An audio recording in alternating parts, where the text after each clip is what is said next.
Buenos días, bienvenidos en primer lugar a todos los asistentes a este segundo Ateneo Biomédico que organiza la Cátedra Fisabio Universidad de Valencia. Muchísimas gracias por vuestra presencia y también muchas gracias a nuestro conferenciante, doctor Manuel Serrano, del Centro Nacional de Investigaciones Oncológicas, y a todos nuestros ateneístas que nos acompañan esta mañana, que ahora el profesor Andrés Moya os irá presentando a todos. Os doy las gracias encarecidamente porque para nosotros, para la Fundación Fisabio, es una jornada, es un acto muy importante, por lo que les voy brevemente a contar. Aunque estoy un poco afónico, no pierdo nunca la ocasión en este tipo de encuentros y de actos de comentar algo que como responsable de la Fundación Fisabio no me gustaría que se olvidase nunca. La razón de ser de la Fundación es una palabra que forma parte de su propia denominación, y es la palabra fomento. La Fundación Fisabio solo existe, solo tiene su razón de ser en el fomento de la investigación sanitaria y biomédica. Y a ese objetivo dedicamos todos los esfuerzos desde que la nueva Fisabio finalizó su proceso de constitución mediante la fusión de las 6 entidades que la componen, anteriormente independientes. Por esa misma razón, de centrarnos en el concepto de fomento, en 2014 decidimos llevar a cabo la primera convocatoria de ayudas a la investigación con recursos, con fondos propios de la Fundación, por un importe de 600.000 euros, conscientes de la humildad de la convocatoria, pero abriendo un camino que con el tiempo ha ido acrecentándose y que ha tenido un relativo, yo creo, bastante éxito entre nuestros profesionales e investigadores, profesionales sanitarios e investigadores. También a finales de 2014, y esto para mí fue un hito personalmente muy importante, conseguimos firmar el convenio con la Universidad de Valencia para constituir la Cátedra Fisabio Universidad de Valencia para el fomento de la investigación biomédica. Quiero agradecer aquí personalmente, aunque no haya podido venir, al rector de la universidad, al ilustrísimo rector de la universidad, don Esteban Morcillo, la colaboración para conseguir este objetivo. A comienzos de año empezó la cátedra a funcionar y encontramos el perfil perfecto que necesitábamos para dirigirla en el profesor Andrés Moya, investigador del área de genómica también de Fisabio Salud Pública, y es esa propia cátedra la que nos lleva aquí a la jornada que ahora estamos, al Ateneo que ahora estamos comenzando. Ya en 2015, vista la experiencia de la convocatoria de ayudas, la primera de 2014, hemos elaborado lo que llamamos el Programa Fisabio de Ayudas a la Investigación, ahora dotado con 1 millón de euros, también financiado en exclusiva por la propia Fundación con sus recursos propios, dentro del cual se produce la segunda convocatoria de ayudas a imagen de la primera del año anterior, con alguna novedad adicional, como los contratos para predoctorales, para fomentar esa actividad, y junto a otras líneas de trabajo de financiación, destaca la idea para el próximo curso de dotar de una cantidad extra a la propia cátedra para que a través de esta podamos llevar a cabo convocatorias de becas y premios para estudiantes, para jóvenes investigadores que muestren ese perfil adecuado para la investigación, o mejor dicho aún, esa vocación investigadora que es el objetivo fundamental que tiene la cátedra y que tiene también la propia Fundación Fisabio. Por mi parte, poco más, animarles a todos a seguir en esta lucha, a veces tan ingrata, a veces con tanta escasez de recursos como es la investigación. Precisamente esta mañana, no me lo voy a callar, porque se lo he contado a una colaboradora hace un rato, escuchando la radio en el coche, la emisora estaba en el BBVA con motivo de que este banco entrega los premios a la innovación y en uno de ellos a la investigación biomédica, precisamente a los pioneros en la oncología personalizada. No recuerdo los nombres, pero me ha parecido importante, sobre todo el comentario de uno de los locutores, citando a un investigador muy importante norteamericano, que yo no lo conocía por nombre, Vannevar Bush, conocido en los años 30 y 40, con motivo de una carta que dirigió al presidente de los Estados Unidos, diciendo lo importante que era el apoyo a la investigación por parte del gobierno, no solo de la industria, también la financiación pública, al menos en esas fases previas de investigación básica y en el apoyo al fomento de las vocaciones investigadoras.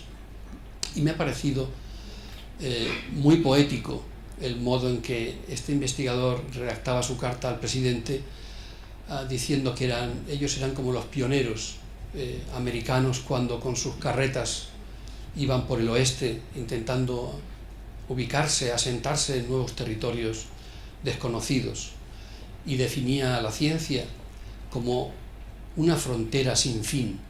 Y yo creo que es magnífica esta definición, y a la vez que literariamente muy poética, y aprovecho entonces para despedirme con ella. Muchísimas gracias a todos ustedes por su asistencia. Gracias.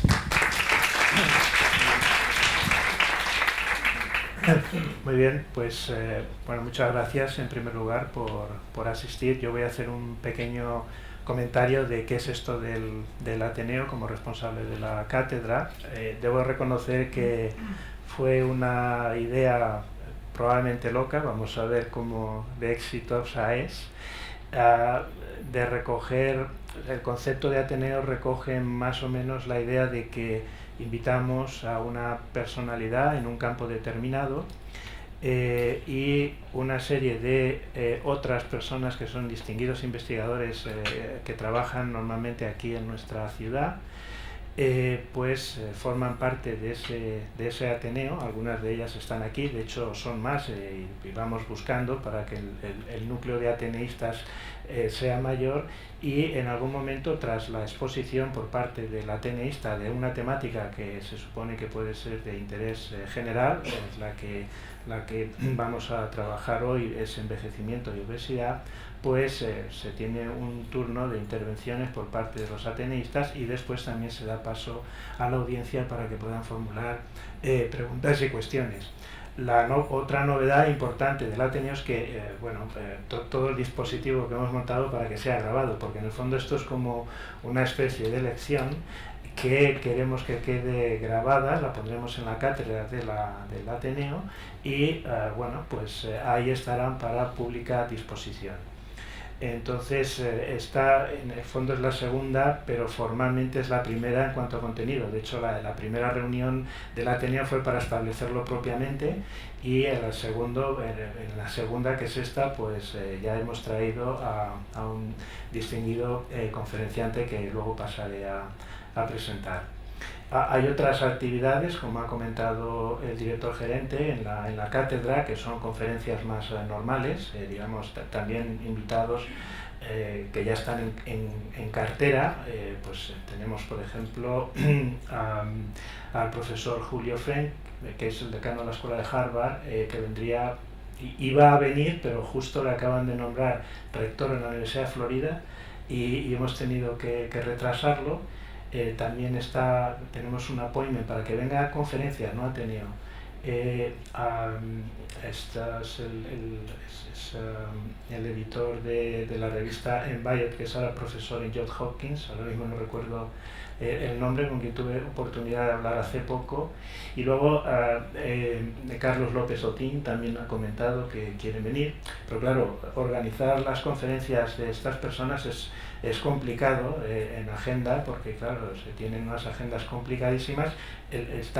Todos van diciendo que sí, pero bueno, hay que, por ejemplo, también el director del Clinic, para una conferencia interesante sobre política médica, pues me ha comentado que estaría dispuesto, pero bueno, traerlos, pues eso no es una cosa inmediata.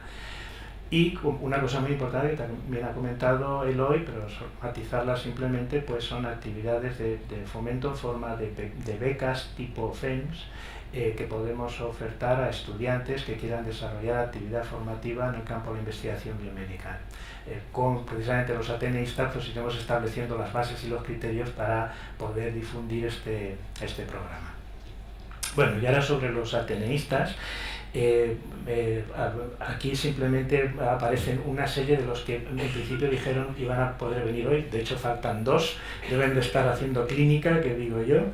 Excusa asistencia al señor rector, que iba a venir, pero no por ser rector, sino por ser un investigador en el campo de la farmacología, Esteban Morcillo, Federico Pallardó, que es el decano de la Escuela de la Facultad de Medicina, Josep Redón, que es vicedirector del INCLIVA, pero que debe estar haciendo algo, porque no me dijo que no fuera a venir.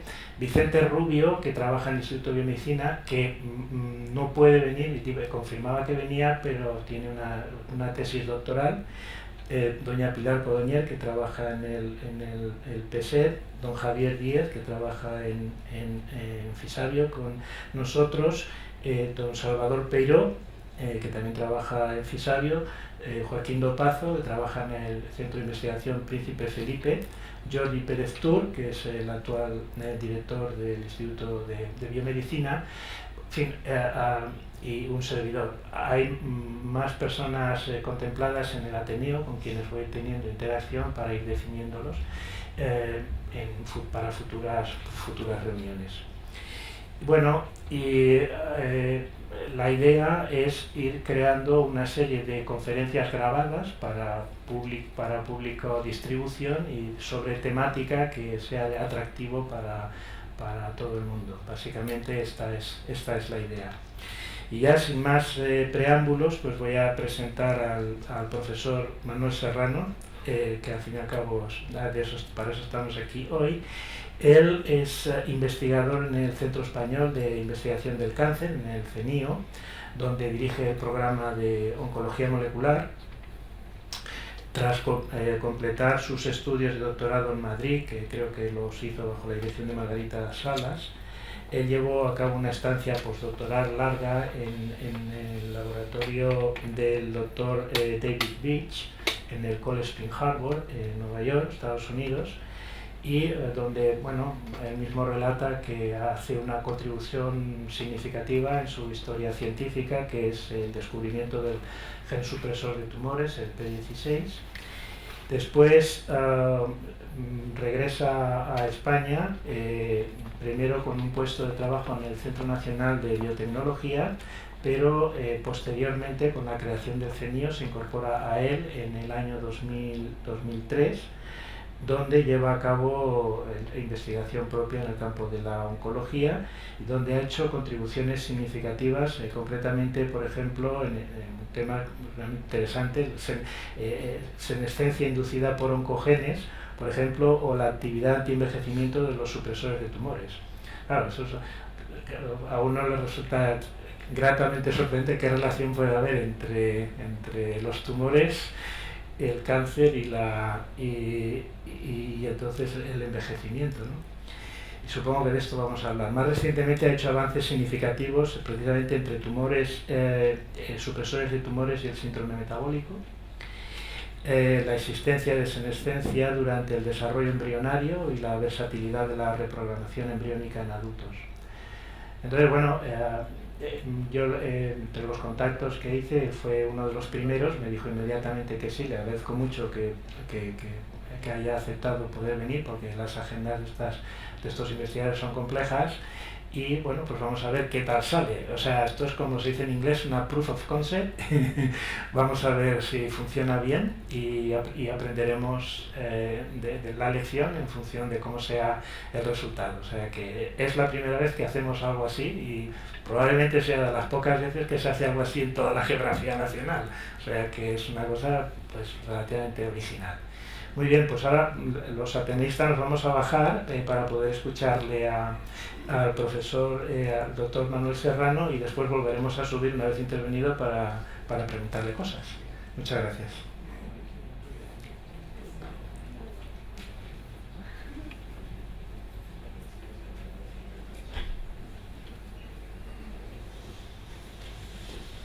No sé dónde poner. ¿Cómo pasan las diapositivas? Ah, vale. Vale. ¿Me pongo aquí arriba? Sí.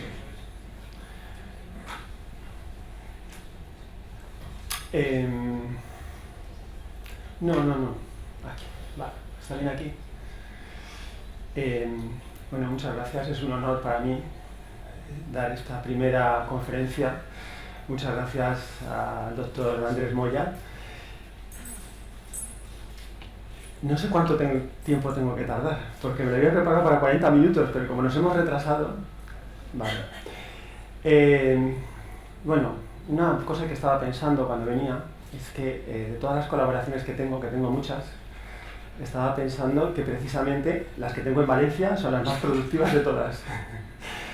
Y tengo el placer de tener aquí al doctor Pepe Viña, con el que tenemos una colaboración desde hace muchos años sobre envejecimiento, mencionaré brevemente. Y también tengo otra colaboración muy interesante con el doctor Ramón Martínez, de Química Orgánica, aquí en Valencia, y eso será tema de otra charla.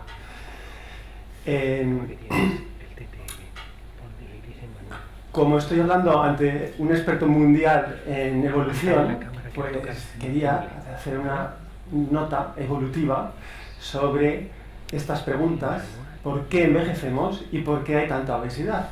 Desde un punto de vista evolutivo, porque muchas veces, cuando doy una charla de estas me hacen preguntas sobre, más o menos, como si estuviéramos programados para envejecer. Hay esa idea, como si hubiera genes que nos hacen envejecer, que está previsto que envejezcamos.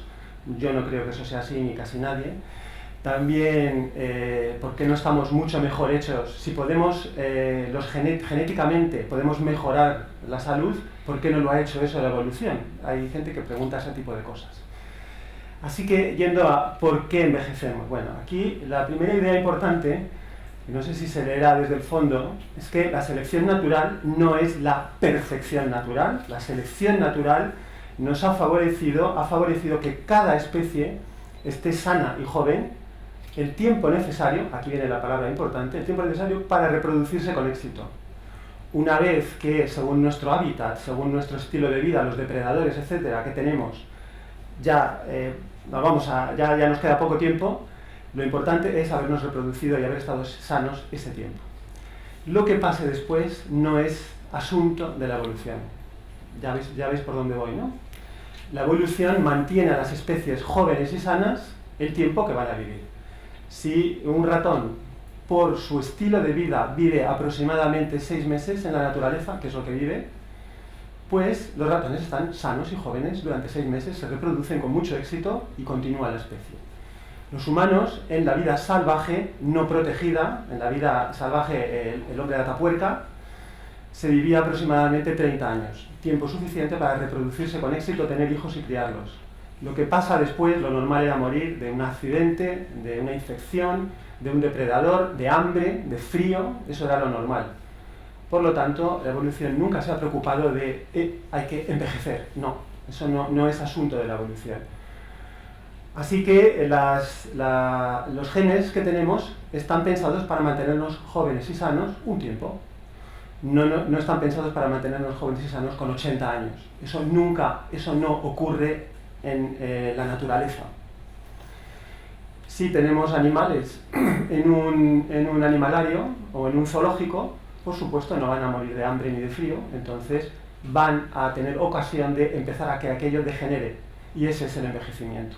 Los ratones envejecen y tienen las mismas enfermedades que nosotros cuando pasamos ese periodo, y eso pasa con todos los animales. No hay presión selectiva para mantener individuos jóvenes y sanos pasado ese periodo. Y entonces, bueno, si ya nos quitamos esa idea de que hay genes que están hechos para envejecernos, ahora, ¿por qué hay tanta obesidad? Esta es la otra pregunta. Bueno, pues hay tanta obesidad porque la selección natural ha favorecido el que tengamos mucho hambre. Eso es una realidad, porque lo normal en la vida salvaje es pasar hambre. Entonces, el que tiene mucho hambre va a buscar comida con mucho ahínco, con mucha agresividad, con muchas ganas, y ese es el que más éxito va a tener. El que no tiene mucho hambre va a perder peso y se va a quedar débil y va a morir.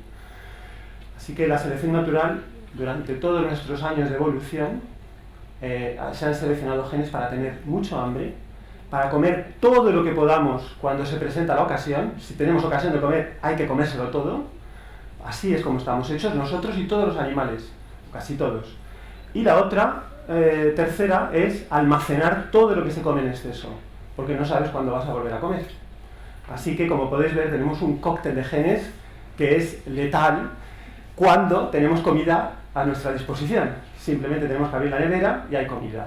Ir a la vuelta de la esquina y hay un bar, hay una tienda, hay comida por todas partes. Así que ahí está el problema. Tenemos genes para tener hambre, para comer todo lo que podamos y para almacenar todo lo que comemos. Así que por eso estamos obesos. Hace ya un año publicamos este trabajo, The Hallmarks of Aging, con Carlos López Otín, María Blasco, Linda Partridge y Guido Kremer, donde intentamos hacer un resumen de cuáles son las rutas genéticas que cuando no funcionan bien, cuando funcionan bien están para que estemos sanos y jóvenes, pero cuando aquello empieza a degenerar son las responsables del envejecimiento. Hay una de ellas, por supuesto, que tiene que ver con la nutrición, la desregulación en los sensores de nutrientes. Y que es esta de aquí. Hay otros aquí, como el daño, la reparación imperfecta del ADN, la pérdida de telómeros, alteraciones epigenéticas, todo esto tiene que ver con el ADN, la pérdida de proteostasis, la acumulación de proteínas defectuosas en las células, la disfunción mitocondrial, cuando las mitocondrias dejan de ser óptimas y producen demasiados radicales libres, la senescencia celular, por el cual, y la pérdida de potencial de las células madre, entonces no se regeneran los tejidos correctamente, y también la comunicación intercelular. Esto tiene que ver con la inflamación, un problema muy importante que afecta a todo. ¿Por qué es importante esto? Las rutas que regulan los nutrientes. Uno de ellos, una de las rutas que regulan la nutrición, es esta, que viene aquí, que la llama aquí IIS, la ruta de la insulina y del IGF-1. IGF-1 es el factor de crecimiento similar a la insulina. Estas dos moléculas, que actúan de manera similar, señalizan la presencia de nutrientes. Las células de nuestro cuerpo se enteran de que hay comida porque hay insulina. Las células realmente no detectan glucosa, que es el nutriente que circula principal por la sangre. Las células detectan la insulina. La insulina es la marca que les dice hay glucosa. Así que detectar insulina es detectar nutrientes en la sangre. Si comemos mucho, pues tenemos mucha glucosa, tenemos mucha insulina y las células captan esa glucosa. ¿Por qué le doy importancia a esta ruta? Porque esta ruta es la ruta que está mejor establecida de todas desde hace mucho tiempo, la mejor demostrada como responsable del envejecimiento. Una cosa que tenía que haber dicho antes sobre la conexión entre obesidad y envejecimiento, la estoy diciendo ahora fuera de lugar, es que se sabe desde hace mucho tiempo que comer poco, como si estuviéramos en la vida salvaje, mejora la salud, alarga el periodo de salud de los individuos y se vive más. La restricción calórica, que es lo que se llama, que es comer un 70% de lo que nos gustaría comer, y eso es bastante difícil de cumplir, prácticamente nadie es capaz de cumplir esto, comer un 70% de lo que le gustaría comer, porque vivir con hambre la gente no se puede, o sea, estás siempre pensando en comer, eso es verdad. Lo digo porque se han intentado hacer ensayos médicos de hacer restricción calórica en voluntarios y es muy difícil. Pero bueno, con los animales se puede hacer. Si se les pone un 70% de lo que comerían libremente, esos animales viven más y están más sanos. Y la obesidad es exactamente lo opuesto, es comer en exceso. Se sabe, hay datos epidemiológicos, de que mayor sobrepeso, mayor obesidad menor longevidad en humanos. Está bien establecido, porque la obesidad es un factor de riesgo de muchas enfermedades cardiovasculares y metabólicas principalmente, pero también la obesidad es un factor de riesgo para algunos cánceres, como el cáncer de mama y el de colon. Así que la nutrición es una de las causas del envejecimiento, y aquí tenemos una de las causas, no la causa, es una de las causas, y aquí tenemos dos espectros: si se come menos se vive más y más sano, si se come más se vive menos y hay más enfermedades. Una de las rutas que regulan este control de la longevidad relacionado con la nutrición es esta ruta de la insulina. Aquí esto está un poco para los expertos. La insulina señaliza a través de unas proteínas, IRS. Hay otra muy importante de la que voy a hablar mucho, que se llama PI3K, es una quinasa. PI3K señaliza por otra quinasa, AKT, aquí hay otra que se llama mTOR, etc. Tampoco quiero detenerme mucho en estos detalles. Estos circulitos que hay aquí es la evidencia genética que hay en ratones de que disminuyendo la función de esta ruta se tiene más salud y se vive más. Vamos a empezar por aquí atrás. Si se reduce la señalización de esta vía, se aumenta la longevidad. Y esto es cierto en ratones, en moscas y en gusanos. Es decir, a lo largo de toda la evolución de los animales. Reducir la potencia de esta señal es positivo para la longevidad. Por supuesto, cuando un animal es joven, lo importante es que esto funcione muy bien, acumular comida, estar fuerte y poder defenderse. Pero ahora estamos hablando de una situación no natural, que es la situación del frigorífico y del supermercado. En esa situación es bueno tener poca actividad. Hay que tener actividad de esta ruta, por supuesto, no se puede bloquear por completo, pero es bueno tener poca actividad porque eso va a permitir mantener el estado de salud durante más tiempo. En humanos hay solamente 2 genes que se han ligado genéticamente de manera inequívoca a la longevidad. Uno de ellos es FOXO3, este de aquí, que es de esta ruta. Hay personas con unos alelos que les confieren mayor longevidad. El otro gen se llama ApoE, que tiene que ver con el Alzheimer y con el metabolismo del colesterol. Y aquí hago un inciso de un estudio que hicimos el doctor Pepe Viña y mi laboratorio con centenarios, personas con más de 100 años de la Comunidad Valenciana, en la zona hospitalaria de Alcira. Los geriatras que hay allí son únicos en España, en el sentido de que son los únicos que yo conozca que tienen identificadas toda la población de personas centenarias que hay en la zona, donde viven, en cada pueblecito, en qué aldea. Están todos localizados, a todos los siguen, a todos va una enfermera a verles rutinariamente, y de ellos hay sangre, hay ADN, y dieron su permiso para hacer un ensayo genético. Y fuimos los primeros, además identificamos familias, que es muy raro, identificamos familias donde varios hermanos son centenarios. Ser centenario es algo bastante raro, una en cada 10.000 personas supera los 100 años, pues el tener un hermano y una hermana, o 2 hermanos, etcétera, que superen los 100 años es rarísimo e indica que tiene que haber un componente genético. Y hicimos el primer estudio de secuenciación del genoma de personas centenarias familiares.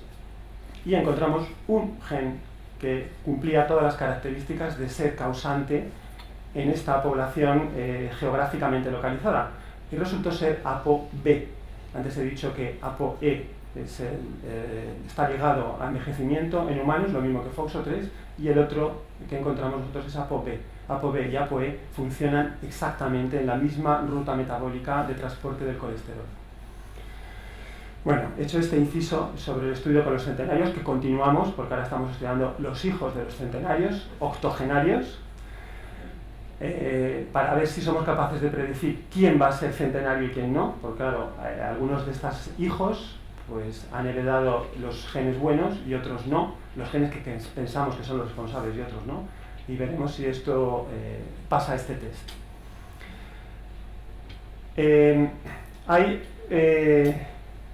Disminuyendo genéticamente en ratones o en moscas o en gusanos la cantidad de IGF-1 la potencia de esta enzima, la potencia de esta enzima, o de esta, o de esta, o de esta, o de esta, disminuyendo de todas estas distintas maneras, los animales que se obtienen viven más. Lo cual es una de las demostraciones más robustas que hay hoy día en la genética de que esta ruta es realmente una ruta que controla la longevidad. Uno se puede preguntar, bueno, ¿y qué otros fenotipos van asociados? ¿Estos animales qué les pasa? ¿Tienen menos cáncer? ¿Tienen menos de todo? Realmente tienen lo mismo de todo, pero lo tienen retrasado. No es que de repente no tengan cáncer, no, lo tienen, pero retrasado. Hay un fenotipo que sí que se ha encontrado, que es único de estos animales, que es mayor sensibilidad a la insulina sostenida. Ahora, luego explico qué es esto. Cuando se estudiaba a estos animales, se veía que su metabolismo era mucho mejor. El metabolismo poco a poco va estropeándose, la flexibilidad de nuestro metabolismo, la adaptación a las distintas dietas, y se vio que estos animales, en distintas alteraciones genéticas, son mucho mejores metabólicamente cuando esta ruta está disminuida, comiendo lo mismo que un animal normal. Y la otra fenotipo que se ha encontrado es que se llama mayor gasto energético. También voy a explicar en qué consiste el mayor gasto energético. Porque la idea es que las tres cosas están ligadas. Una cosa, la disminución de esta ruta produce esto y esto es lo que contribuye a la mayor longevidad.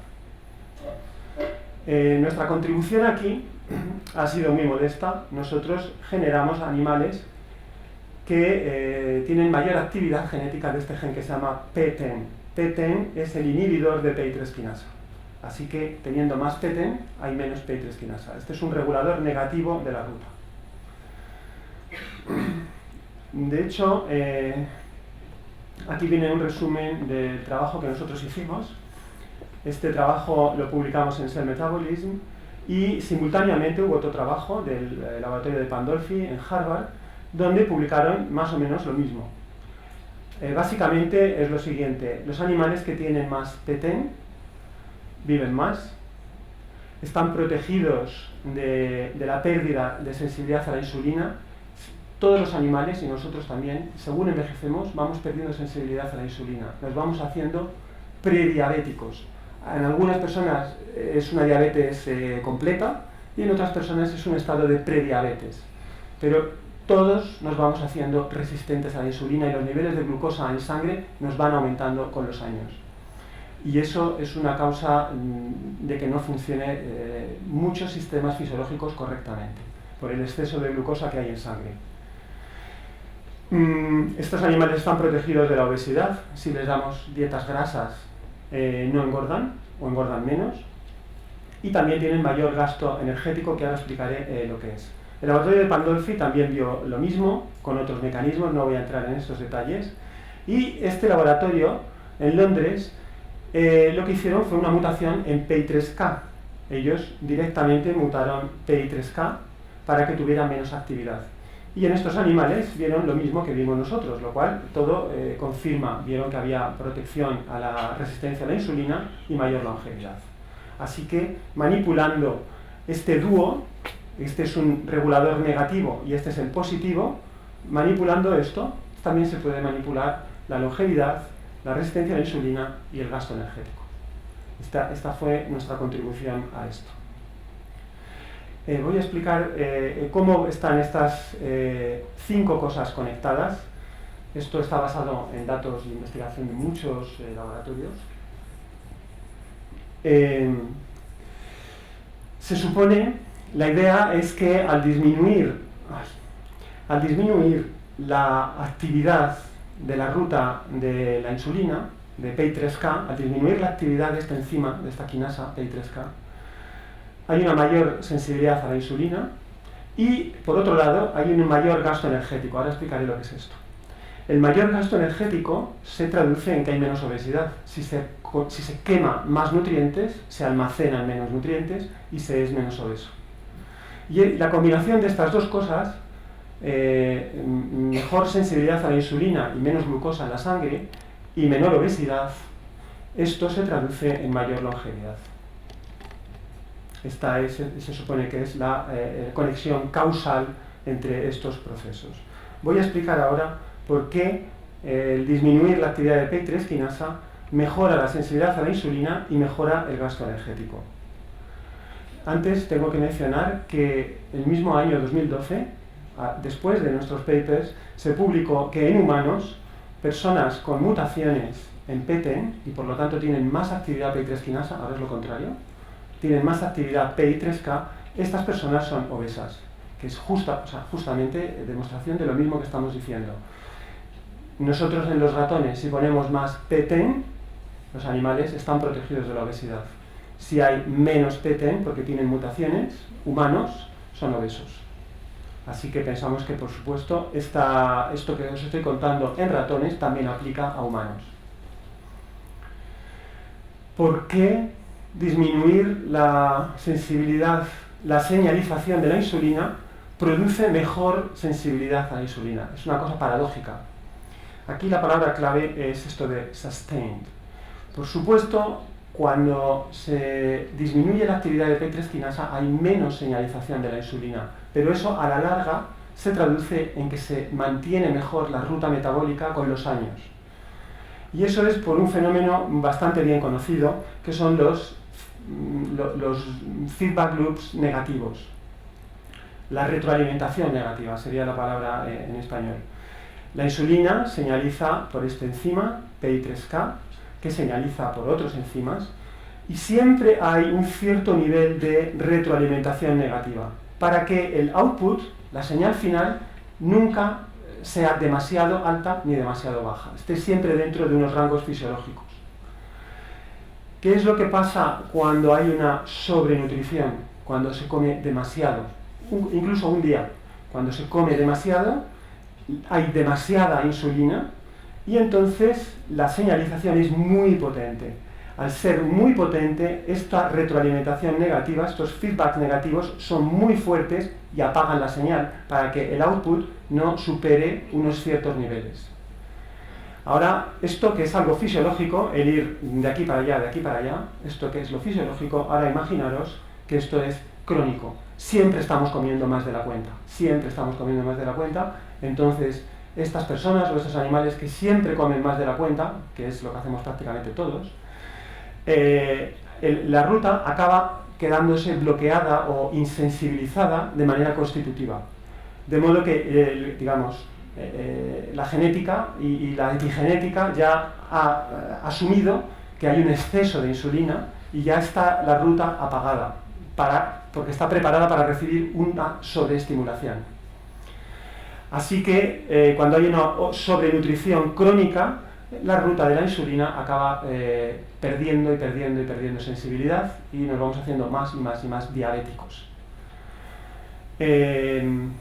Si tenemos esta ruta metabólica con un menor nivel de señalización, porque hemos disminuido la actividad de PI3 quinasa, pues entonces lo que tenemos es un poco más de recorrido. Tenemos más lugar para ir insensibilizándonos. ¿Se entiende esto?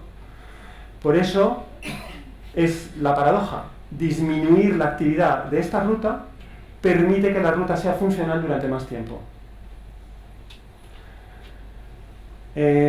Luego también voy a explicar por qué al disminuir la señalización de la insulina se aumenta el gasto energético.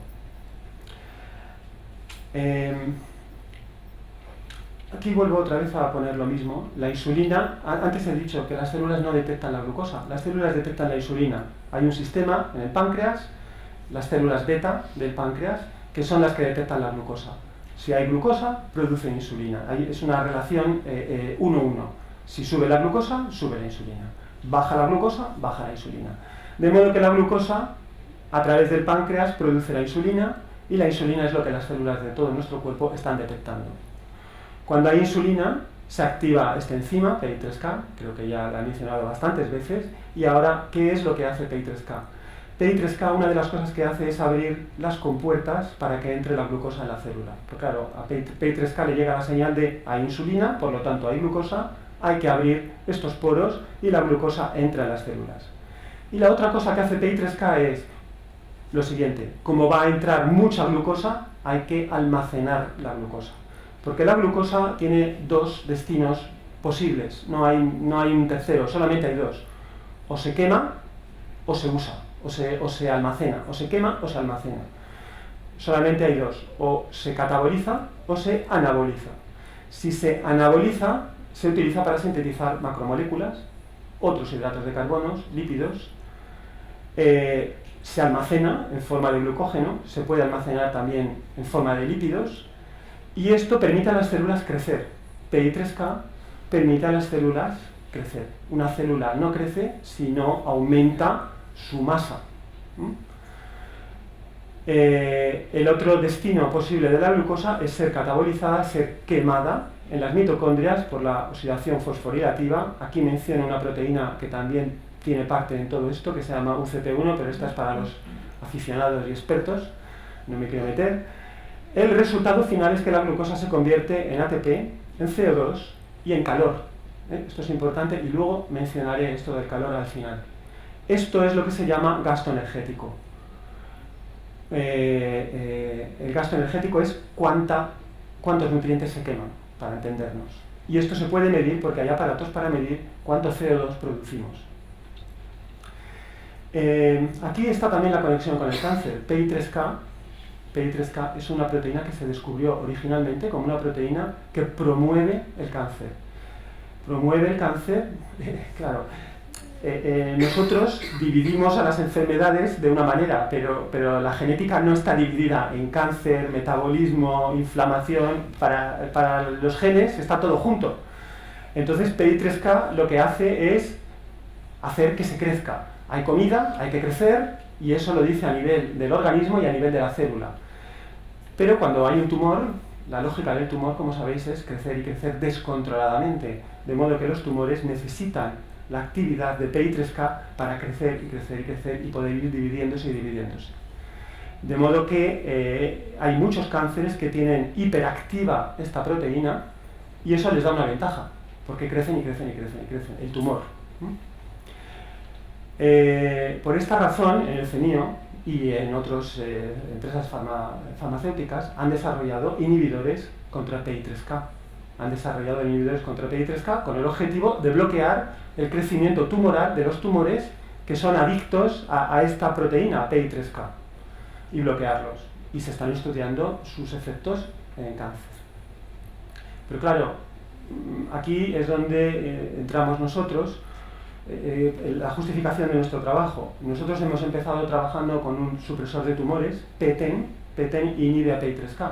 PI3K es un oncogen, PTEN es un supresor tumoral, es un antioncogen. Nosotros estábamos estudiando un antioncogen.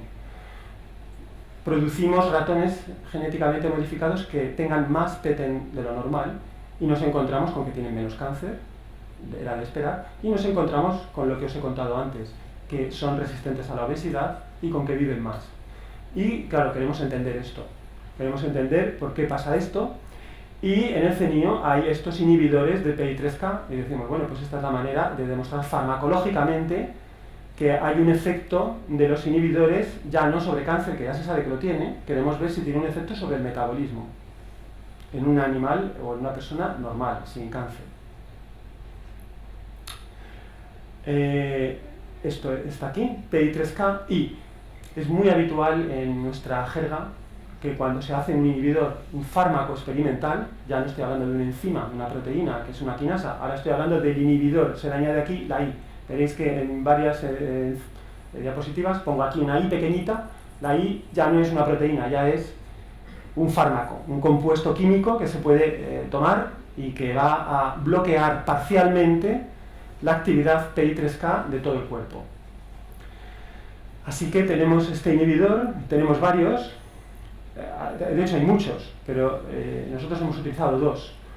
Uno es el que ha fabricado el CENIO, los químicos del CENIO han generado uno, y este es de una empresa muy famosa que se llama Novartis, que este es el estándar, por así decir, de la industria. Para los expertos, veréis aquí esto de alfa, delta, alfa, beta, gamma, delta. Esto es una capa de complejidad adicional que no he mencionado y que no me quiero meter en ella, y es que realmente no hay una enzima PI3K, sino que hay 4 enzimas PI3K que se llaman alfa, beta, gamma y delta, muy parecidos pero no idénticos, con funciones parecidas pero no idénticas. Y bueno, por resumiros, la clave de todo lo que os estoy contando es la inhibición de PI3K alfa. Esto lo sabemos y además hemos hecho ensayos con inhibidores farmacológicos que van exclusivamente contra alfa y no contra delta. Bueno, entonces continúo. Vamos a suponer que aquí estamos inhibiendo PI3K alfa. Si tenemos este inhibidor de PI3K alfa, farmacológicamente vamos a disminuir la actividad de esta ruta y eso va a producir dos beneficios. Se va a mantener la sensibilidad a la insulina durante más tiempo, a lo largo de los años, esta es la idea. Se va a gastar, se va a consumir más nutrientes, vamos a quemar más y entonces no vamos a estar tan obesos y esta combinación es la que va a permitir mantener el estado de salud durante un poco más tiempo y vivir más. A día de hoy sabemos todo esto menos esto. Claro, es que los ensayos de longevidad, pensad que los ratones viven entre 2 años y medio y 3, esta es su vida. Ahora mismo estamos empezando el ensayo para ver si somos capaces de aumentar la longevidad en ratones. Así que esto lo sabremos dentro de 2 años, pero a día de hoy no lo sabemos. Sabemos hasta aquí, ¿vale? Y ahora os voy a enseñar, entro en la parte más técnica y voy a terminar ya enseguida, bueno, pero os voy a contar experimentos. Voy a empezar con los experimentos en ratones y luego al final os voy a contar un experimento en monos. Los experimentos en ratones están todos hechos con ratones obesos. Son ratones que han estado durante 8 meses de su vida con dieta grasa. HFD quiere decir High Fat Diet. Están siempre comiendo dieta grasa y les encanta y se ponen gordísimos. Si es que en eso nos parecemos también mucho. En eso nos parecemos mucho. Estos animales obesos, además este modelo de obesidad se considera, hay muchos modelos de obesidad experimental, pero este se considera el mejor, el que mejor imita la obesidad humana. Estos animales tienen entre un 13 y un 25% más peso de los animales que están comiendo dieta normal. Dieta normal, toda la que quieran. Estos animales comiendo dieta normal, toda la que quieran, o dieta grasa, toda la que quieran. A estos animales, aquí llamamos 100 cuando comienza el ensayo, en los animales obesos, y les empezamos a dar 2 dosis distintas del inhibidor del cenio, no sé si lo veis por ahí, lejos, y 2 dosis distintas del inhibidor de Novartis, y como podéis ver, el peso, este es el cambio en peso en 10 días, esto es un ensayo que duró solamente 10 días, con una dosis muy alta estamos dando, y vimos algo dramático, en 10 días, con la dosis más alta del inhibidor del cenio, habían bajado su peso hasta el mismo peso que los animales que están con la dieta estándar. Este es el peso de los animales con dieta estándar, y en 10 días, los animales estos obesos, que están súper gordos, en 10 días habían pasado a ser igual de peso que los animales normales. Esto es una pérdida de peso, cualquier médico diría, esto no se puede hacer en humanos, esto es muy abrupto, esto es muy peligroso, por supuesto que lo es. Tengo que mencionar que durante estos 10 días los animales siguen comiendo lo mismo, siguen comiendo su dieta grasa, no han dejado de comer. Siempre es una preocupación cuando se dan drogas a los animales, fármacos, que claro, que el animal está enfermo, hay toxicidades, no come, pues claro, pues pierde peso si no come. No, estos animales siguen comiendo normalmente. Otra preocupación es de dónde han perdido el peso. Imagínate que estamos dando algo que es tóxico para el hígado. El hígado es un órgano muy voluminoso del cuerpo, a lo mejor están perdiendo masa hepática, a lo mejor están perdiendo masa muscular. Esto se puede medir por un tipo de radiografía que se llama DXA, que dice, de una sola foto, te dice exactamente cuánta masa magra hay en el cuerpo y cuánta masa grasa hay. Te dice la grasa y el magro. Y como podéis ver aquí, estos son distintos días de tratamiento, antes del tratamiento, 7 días, 14 días, cuando se les dan estas drogas, no cambia, es decir, huesos, músculo, hígado no cambian de peso. todo el peso que se pierde es en la grasa. Aquí veis cómo se ha perdido progresivamente la grasa. Todo lo que se ha perdido es grasa y al final tienen un nivel de grasa similar al de los animales que están con dieta normal, con dieta estándar. O sea que se ha normalizado la adiposidad. En 10 días han perdido la grasa. Ahora os voy a enseñar dónde han perdido la grasa, porque no todas las grasas, el mundo del tejido adiposo está en explosión hoy día, es un tema muy interesante de estudiar y es muy complicado. No todos los depósitos de grasa que tenemos en el cuerpo proceden del mismo origen, funcionan de la misma manera, etc. No sé cómo de bien se va a ver esta foto. Bueno.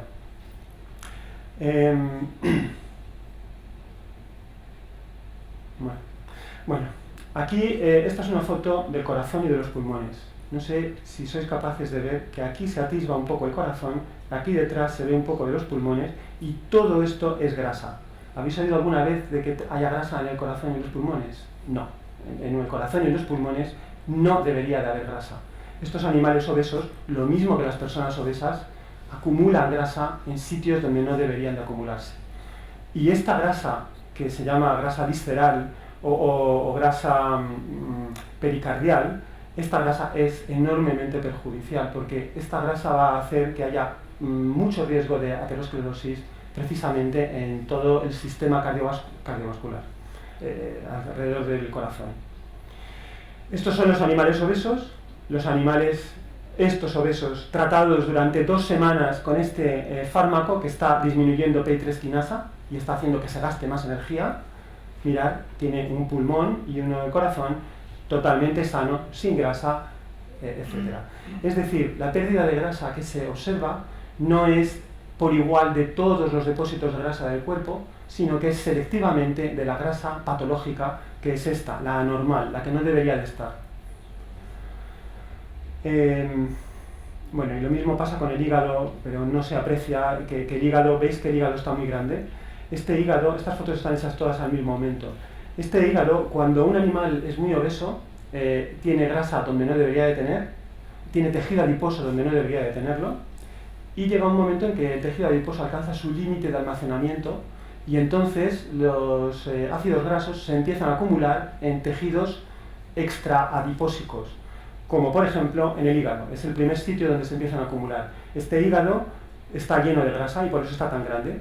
Veis que el hígado este es muy grande comparado con este, porque está lleno de grasa. Esto es lo que se llama esteatosis. Además aquí se puede ver mejor. ¿Veis todas estas bolitas blancas? Todas estas bolitas blancas son gotas de grasa dentro de los hepatocitos. Un hígado normal debería de ser así. Esto es un hígado sano y normal. Este es un hígado esteatótico, lleno de grasa. Las personas obesas están así. Y estos animales tratados durante 2 semanas han perdido toda esta grasa anormal, han perdido el tejido adiposo que hay alrededor del corazón y han perdido la grasa extra que se ha acumulado fuera de lugar en el hígado. Bueno, esto del tratamiento de 10 días era una dosis exagerada y una de las cosas que nos propusimos es hacerlo de una manera mucho más suave, con una dosis mucho menor. Así que se formuló para que la droga esta, el fármaco, se pudiera poner en el agua de bebida. Se comprobó que los animales bebían, que no tenía mal sabor. Esto es una cosa muy importante con los ratones, porque como sepa rara el agua no se la beben y no les puedes obligar a beber. Así que tuvimos suerte y este fármaco es insípido, así que beben agua normalmente. Y aquí veis el ensayo. Estos son los animales de peso normal, con dieta normal, estándar, que están bebiendo agua normal o agua con la droga. No les pasa nada. Esto es muy importante para nosotros, porque quiere decir que la droga, disminuir la actividad de PI3K solo tiene efecto cuando hay sobrenutrición. Si no hay esta señal de estrés, de sobrenutrición, no pasa nada. Da igual tener un poco más o un poco menos de PI3K. Cuando hay sobrenutrición, entonces sí que PI3K es determinante. Aquí podéis ver cómo los animales que están con la droga, que están bebiendo el agua con la droga, empiezan progresivamente a perder peso. Ahora ya no ocurre en 10 días como antes, ahora ocurre en 50 días, más o menos, en 2 meses, y se estabiliza. De hecho, ahora os enseñaré un experimento donde esto continúa indefinidamente. Pierden aproximadamente un 25% de peso.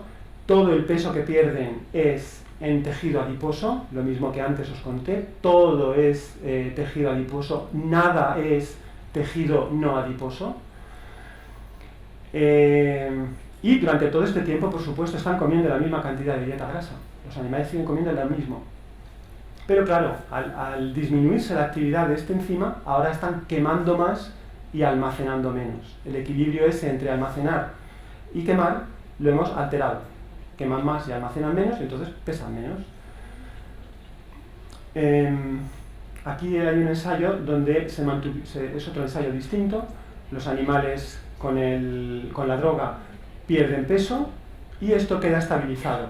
Queda estabilizado, aquí hay una interrupción en la escala para que no sea una gráfica demasiado larga. 5 meses después siguen pesando menos y que los animales controlan. Esto también nos dice que este fármaco no está produciendo resistencias. Los animales no se están insensibilizando a esta droga. Tampoco hemos detectado ninguna toxicidad. Y otra manera de demostrar que no hay toxicidades y que le gusta a la industria farmacéutica es que cuando se retira el fármaco, todo vuelve a su estado anterior patológico. Es decir, no se producen cambios irreversibles. Estos ratones no quedan inmunizados contra las dietas grasas. Si ahora quitamos el tratamiento, estos animales vuelven a subir al mismo peso, porque no se ha producido nada irreversible. Simplemente aquí, en esta situación, el balance estaba más inclinado a quemar. Estaban quemando más y por lo tanto pierden el peso.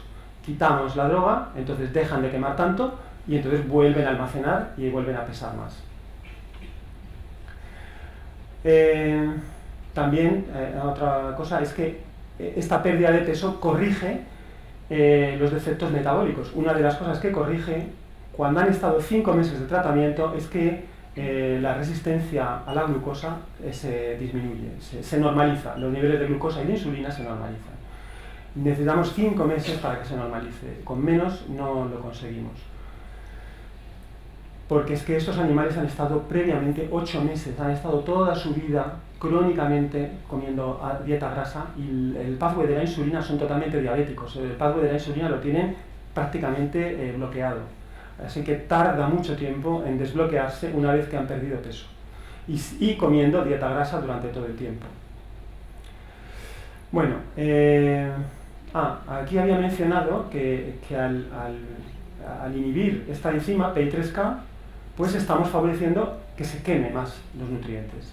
Voy a enseñar una prueba de cómo medimos esto, que está aquí. Aquí se está midiendo en unas cajas, que se llaman cajas metabólicas para los ratones, se está midiendo la cantidad de oxígeno que consume y la cantidad de CO2 que produce. Y con estos parámetros se puede calcular la energía, lo que se llama el gasto energético. Y como veis, hay un poquito más que a lo mejor os parece un poco impresionante. Tenéis que tener en cuenta que este poquito, todos los días, constantemente, es lo que hace que se vaya perdiendo peso a lo largo del tiempo. El 80% del gasto energético que tenemos, todos, es el gasto energético para estar vivos, para estar funcionando. Para que todo funcione en el cuerpo, tenemos un 80%. A veces hay la concepción, esto me lo enseña muy bien Pepe Viña, de que cuando se hace ejercicio físico, cuando hacemos ejercicio físico, pues hacemos un pequeño aumento de este tipo, una cosa muy pequeña sobre el gasto energético que hacemos por estar despiertos, por estar funcionando, por estar andando, por estar vivos. El 80% de nuestra energía es en mantenimiento basal. Y aquí se está midiendo la temperatura. Esto se mide con una cámara termográfica que permite... Anda. Aquí no ha salido, pero aquí casi se ve un poquito. Aquí hay otra línea, que es la de los animales en dieta estándar. En dieta estándar, aquí hay una raya. Estas cámaras permiten medir cambios de temperatura, detectando infrarrojos, permiten detectar cambios de temperatura de décimas de grado. Y aquí lo que hacemos es anestesiar a los animales. Cuando anestesian al animal, el animal empieza a perder temperatura. Entonces aquí se anestesian y empiezan a perder temperatura. Este es todo el cuerpo, Pero si nos vamos a uno de los sitios donde más calor se produce del cuerpo en los ratones, que es en la espalda, aquí veis la diferencia entre el animal obeso. Los animales obesos tienen más temperatura, porque tienen sobrenutrición, tienen más temperatura que los animales no obesos, que la curva está por aquí. En estos obesos hay una diferencia entre los que tienen la droga y los que no la tienen. Los que tienen la droga veis que tienen un poquito más de temperatura y mantienen un poquito más de temperatura que los otros. Este extra de temperatura es este gasto energético que están quemando más nutrientes. Bueno, y con esto paso al experimento de los ratones y es la última diapositiva. Basándonos en estos datos, pues quisimos hacer algo que fuera más convincente, que fuera en monos. Para eso me puse en contacto con Rafael de Cabo, que es un investigador español de Sevilla, de Córdoba, que trabaja en el National Institute of Aging del NIH. Y él, de hecho, es experto en estudiar envejecimiento y en estudiar metabolismo en monos y en ratones. De hecho, él fue uno de los que publicó uno de los 2 trabajos que hay de restricción calórica en monos. Os he dicho que el disminuir la dieta hace que mejore la salud. Pues hay 2 trabajos muy importantes, uno de ellos es el suyo. Claro, nosotros no tenemos acceso a monos y prácticamente el acceso a monos va a desaparecer del mundo. Esto es algo de monos de experimentación. Los monos de experimentación van a desaparecer, está condenado a no hacerse más por razones éticas. Y esto es uno de los pocos granjas de monos que todavía quedan para experimentación. Así que en estos ellos consiguieron seleccionar para nosotros 9 monos obesos y 10 que fueron para ser tratados. Así que tenemos un total de 19 monos obesos, porque son obesos de manera natural. De manera natural son obesos. Y en estos animales se les empezó, para darles la droga, aquí viene un pequeño problema, para darles la droga, no se les quería dar inyectada y tal, se les quería dar vía oral. Entonces, para que un mono se coma la droga y te asegures de que se la come, hay que dárselas en unas galletitas que sean apetecibles para el mono, y esas galletitas apetecibles para el mono pues son como las barras estas que se llaman Mars y Kit Kat, estas cosas que tienen una cantidad de calorías que yo no podía dar crédito de la cantidad de calorías que tienen. Cuando me lo dijeron pensé que se habían equivocado porque tienen como 300 calorías y dije no puede ser, pero sí, es verdad, lo tienen. Entonces la pastilla hay que meterla en la barrita esta y entonces a mediodía cuando están entre comidas pues se la zampan, pero vamos, instantáneo, con pastilla o sin pastilla. Pero claro, hasta aquí viene una consideración a tener en cuenta. Esta barrita que se les da todos los días es un 16% más de calorías sobre lo que normalmente comen. Así que van a engordar todos los días comiendo 16% más, pues los animales estaban gordos, pues van a engordar todavía más. Estas son las calorías que comían los monos antes de empezar el ensayo. Cuando hacemos el ensayo, estas son las calorías que han comido de su comida normal y este es el extra que han comido con el vehículo, con el regalito, el treat. Está aquí. Y por supuesto, a los animales que les damos PI3K, pues también tienen la misma barrita, evidentemente. Y entonces ahora viene la pregunta de, después de 3 meses, han estado 3 meses tomando esta pastilla todos los días. Estos son los cambios que observamos. Tengo que hacer otra precisión importante, porque vais a pensar que los cambios son de una magnitud muy pequeña. Nosotros ahí tenemos poco margen de operación. Nosotros dimos todos los datos que teníamos en ratones y los que se encargan de los monos, no es Rafa de Cabo, pero los que supervisan el bienestar de los monos, decidieron una dosis de esta droga, porque claro, les da mucho miedo que esto tenga alguna toxicidad o que les pase algo. Entonces ellos deciden una dosis que está escrito aquí en la letra pequeña, pero que ya os digo que es 80 veces más baja que la que dimos a los ratones en ese primer ensayo en que perdían peso en 10 días. Esa es la dosis más alta que hemos dado. Pues esta es 80 veces por debajo. Así que no podemos esperar grandes efectos, ¿eh? Aún así, se les ha dado eso vía oral todos los días durante 3 meses y podéis ver que los animales control han aumentado, si llamamos 1 al nivel de inicio, todos, más o menos, han aumentado el nivel de adiposidad. Han aumentado el nivel de adiposidad porque están comiendo todos los días esta barrita de Kit Kat todos los días. Así que aquí está el aumento a lo largo de 3 meses. Mientras que los que están tratados con la droga, como veis, han disminuido. A pesar de estar comiendo la barrita del Kit Kat, pero como llevan la droga, como llevan el fármaco PI3K, han disminuido. La distancia de aquí a aquí es un 7,6% de diferencia en adiposidad comiendo lo mismo, la misma barrita, etcétera, todo lo mismo. Y en cuanto a los niveles de glucosa en sangre, hay una pequeña corrección que está cerca de la significación estadística. Si tuviéramos más monos, podría serlo, pero es sugerente. Vamos a dejarlo ahí. Así que esto es todo lo lejos que hemos sido capaces de llegar. Con esto voy a mencionar algunas cosas que siempre me preguntan, y por eso me he puesto esto, porque no quiero que lo leáis tampoco, sobre la droga. Esta droga, uno de los sitios, os he dicho que no disminuye lo que comen los animales, porque esta droga no atraviesa la barrera hematoencefálica, no afecta al cerebro, porque hay muchas drogas, muchos fármacos para la obesidad, que lo que hacen es quitar el apetito. Y una de las cosas que se ha observado y se han retirado del mercado es que es esto que os he dicho al principio, que estamos hechos para tener hambre y para que nos dé una gran satisfacción comer. Hay un gran premio cerebral de neurotransmisores cuando comemos, es un enorme placer. Entonces resulta que los fármacos que disminuyen el apetito pues nos producen depresión. Nos quitan las ganas de disfrutar de la vida, está todo conectado.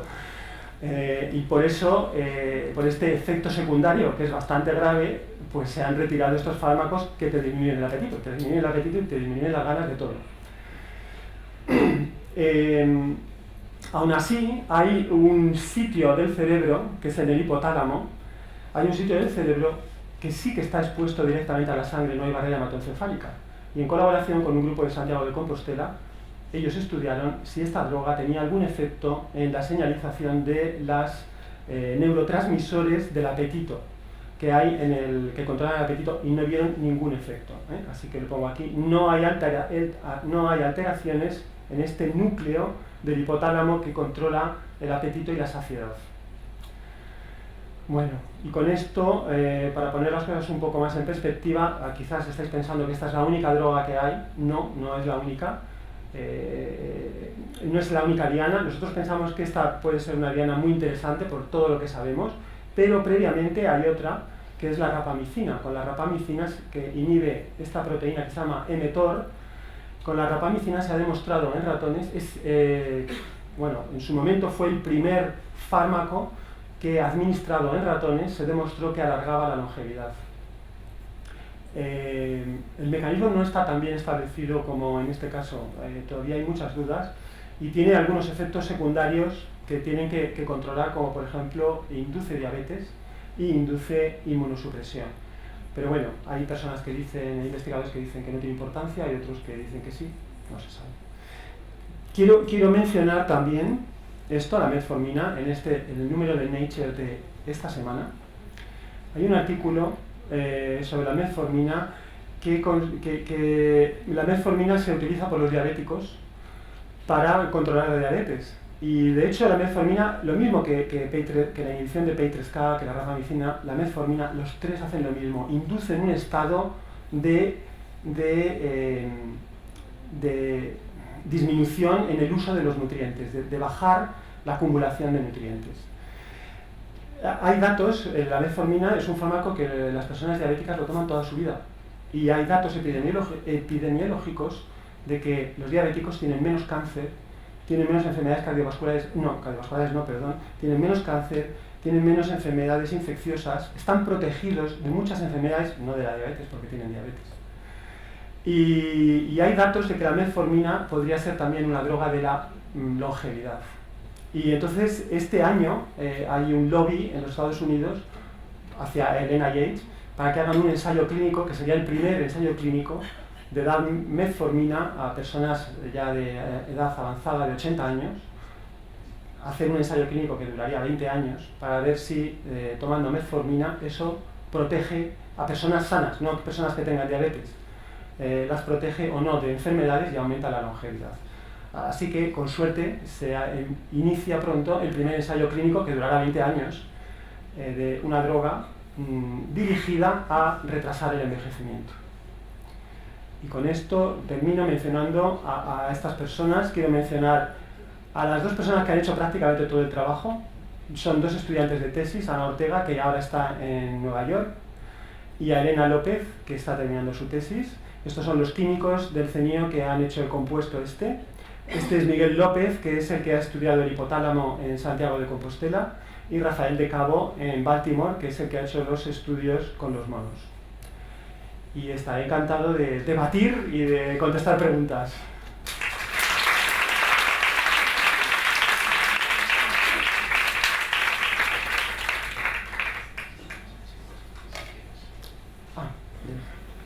Perfecto.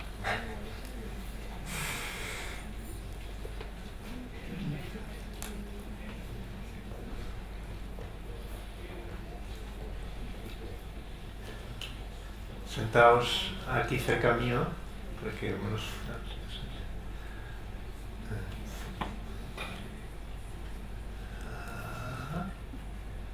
Bueno, pues nada, vamos a primero una pequeña ronda de preguntas, que estoy convencido que mis compañeros tendrán cuestiones que formularte, porque voy a llevar un cierto control de tiempo para ver si antes de las 2 hemos acabado.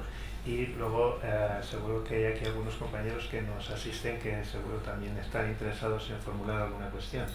Bueno, ¿quién se lanza primero a preguntar? A ver, el doctor Pallardo. Esta pregunta, Manolo. Entonces, ¿este inhibidor de PI3K aumenta la vida de los ratoncitos? Todavía no lo sabemos. Ese ensayo está empezándose ahora. Vamos a tardar 3 años en saberlo. Bueno, 3 años no, porque se lo estamos dando a animales que ya tienen 1 año de edad. Vamos a tardar 1 año y medio o 2 en saberlo. Pero no lo sabemos todavía. Y, bueno, cosas ya un poquito más específicas. ¿Tú crees que, por ejemplo, los cirujanos utilizan con gran éxito la cirugía bariátrica y otros tipos de cirugía, que lo que hacen es reducir el tamaño del estómago de varias formas? Hay unas más efectivas, otras más peligrosas, bueno, eso es otra historia, ¿no? Pero si tú le disminuyes el tamaño del estómago al paciente obeso, y le haces un pequeño bypass en el intestino delgado, sobre todo en unas partes específicas, a mí me han dicho los cirujanos que trabajan en esto que al día siguiente la insulina la tienen más baja. Entonces, ahí está claro que debe haber una señalización muy importante, aparte de las sustancias sorexígenas, neurotransmisores, que se liberan también en la propia mucosa intestinal, todo digestivo. ¿Alguna idea si puede influir? ¿O habéis hecho algún experimento en animalitos y midiendo la ruta y viendo ese cambio? No hemos estudiado nada de esto. Según tengo entendido, todavía sigue siendo una incógnita científica por qué funciona la cirugía bariátrica. Creo que esto se está estudiando muy a fondo y no se tiene claro por qué funciona. Tampoco funciona en el 100%, creo que hay un porcentaje de éxito, no sé, de 50 o 60%, no lo sé. Sin reducir estómago, el cambio de pasar el ilion distal a cerca de duodeno prácticamente cura la remisión de diabetes, es decir, se reduzca o no el peso incluso en personas no obesas. Y en los seguimientos que hay, con algunos registros de 8 o 10 años, parece que se mantiene en el tiempo. No se sabe. También hay experimentos con ratones de estos diabéticos. Sí. No se sabe, para ver mucho mecanismo. Pero es efectivo. Las clínicas de estética en países menos civilizados que el nuestro, que se dedicaban a reducir estómagos para que la gente esté, ahora lo que anuncian es cirugía metabólica para curar la diabetes. En los países civilizados normalmente se los está haciendo en IMCs más de 33, 34, 35. O sea, la diabetes sí que se cura, Sí, sí. pero la obesidad me parece que no siempre. La obesidad depende. De hecho, esta cirugía, la de cambio, ya no es cirugía de obesidad. Es cirugía para de diabetes. Sí, los que tienen síndrome X y todo esto les mejora no solo la insulina, no solo la glicemia, sino que... Incluso páncreas, que llevaban 3 y 4 años siempre diabetes tipo 2, llevan varios años sin funcionar porque estaban tomando insulina y tal, de repente se ponen a hacer insulina. Pero a mí me gustaría saber de esos modelos si PI3K cambia, si o se induce PT, ¿no? ¿Sabes lo que quiero decir? Sí. Si hay un cambio, porque el cambio metabólico existe. El clínico te lo dice. Sí. Podríamos hacer esta cirugía de ratones, se hace y lo podríamos hacer en estos ratones que tienen menos PI3K. Son palabras mayores, hacer estas cirugías en ratones me parece que si alguno de vosotros sabe hacerlo creo que es complicado en ratones. Mis hijos me dicen que soy médico de ratas, pero yo no, eso no lo sé hacer.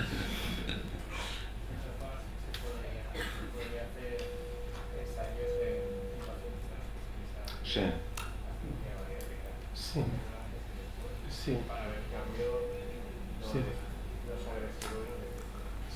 El cambio es muy rápido, el primer día, segundo, tercero, los niveles de glucemia se normalizan.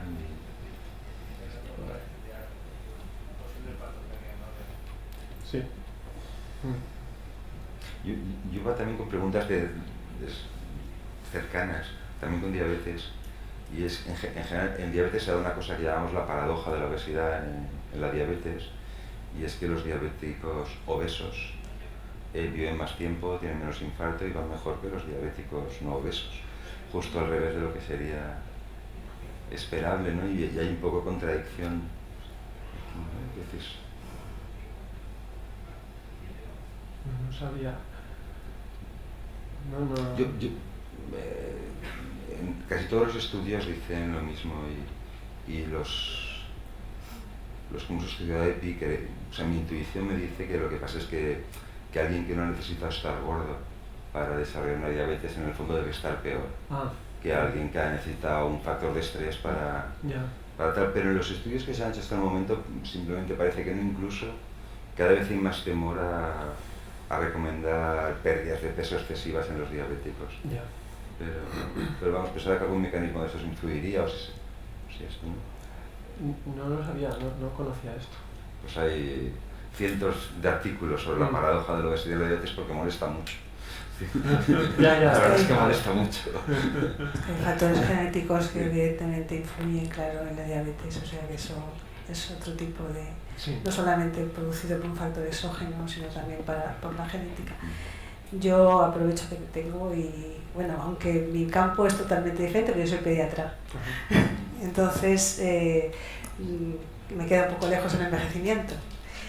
Pero me ha llamado la atención porque la regulación de la PI3K se favorece cuando hay una disminución del aporte calórico, has comentado, del 70% de las calorías, mejora lo que es la vía de señalización y se ha visto también la posibilidad no solamente de la regulación del contenido calórico, sino de la calidad de los alimentos, por los mecanismos epigenéticos que pueden influir. Esto está muy estudiado y parece ser que lo más importante es la reducción en las proteínas, más que en los carbohidratos o en los lípidos.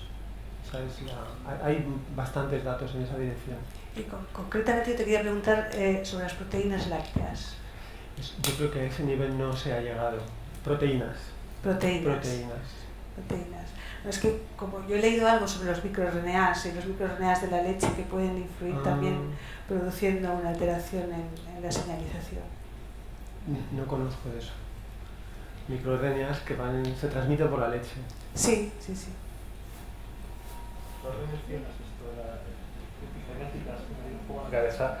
Pero realmente el sistema este es muy complejo. Estamos hablando de resultados muy simples, de fenotipos o engorda o no engorda, vive más o vive menos, en un sistema que es muy complejo, en el que solo estás actuando en un sitio.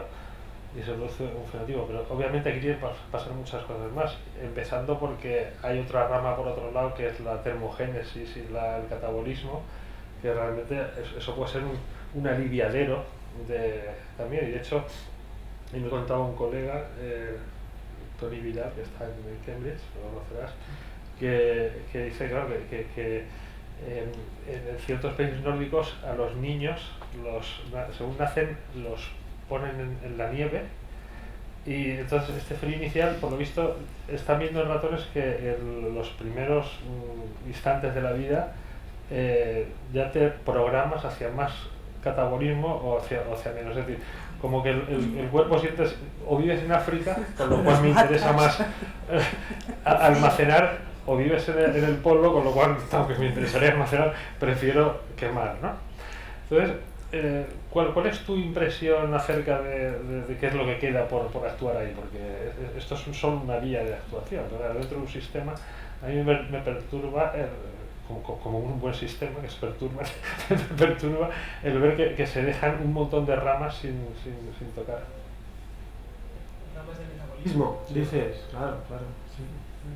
Lo que pasa es que la ciencia es muy reduccionista. No, pero incluso ahí, incluso en el pathway pues por el otro lado no habéis pensado en actuar, o sea, favorecer más el catabolismo no sería un efecto parecido. Se han hecho animales que sobreexpresan UCP1, que es la proteína del desacoplamiento, y estos animales, si yo recuerdo mal, no viven más. Son más delgados, están protegidos de dietas grasas, pero no tienen un efecto así tan importante. Eso sería una parte, entonces. Claro, eso sería una parte. Yo he hablado de esta ruta porque, por supuesto que hay muchas más rutas y por supuesto que contribuirán, pero es que esta ruta es la que está más estudiada, en la que hay un montón de manipulaciones genéticas en muchos niveles, entonces esta es incuestionable. Otras están menos estudiadas, pero por supuesto no se pueden descartar, claro que no. ¿Y ahora con el CRISP que está haciendo algo? No. ¿Tenéis planes de hacer algo? Sí, pero para otras cosas, no en relación a obesidad. Retomando un poco lo que decía el chico de la epigenética y volviendo a tu ruta, hay un ejemplo, cuando a alguien le quieres convencer de que la epigenética es importante, se pone mucho el ejemplo de la Segunda Guerra Mundial, las madres estas holandesas que pasaron la hambruna del 44, del invierno del 44 en Holanda por el bloqueo de los puertos y tal. Y los niños de estas madres luego fueron obesos. ¿Se sabe si hay una regulación epigenética de la ruta esta y que además es una regulación que se puede trasladar de madres a hijos? De esta ruta en concreto creo que no hay estudios dedicados a estos genes, cómo se regulan epigenéticamente, pero que la alimentación afecta a la epigenética, sí, por supuesto. Y por ejemplo, estos animales obesos que tenemos, para que recuperen la sensibilidad a la insulina tardan meses, no es algo instantáneo. Por eso es muy sorprendente lo que mencionas de la cirugía bariátrica, de que tan instantáneamente la recuperen, porque toda esa epigenética que se puede haber acumulado negativa se revierte tan rápido. Los inicios de la cirugía bariátrica era un dramón porque al pobre señor obeso lo cargaban de insulina justo por el estrés de la cirugía y prácticamente lo aprendieron, o sea, no fue un resultado esperado, fue un resultado muy casual y lo aprendieron sufriendo mucho los pacientes que prácticamente llegaban a hipoglucemias brutales porque lo sabían. Normalmente la operación induce un pico insulínico por el estrés.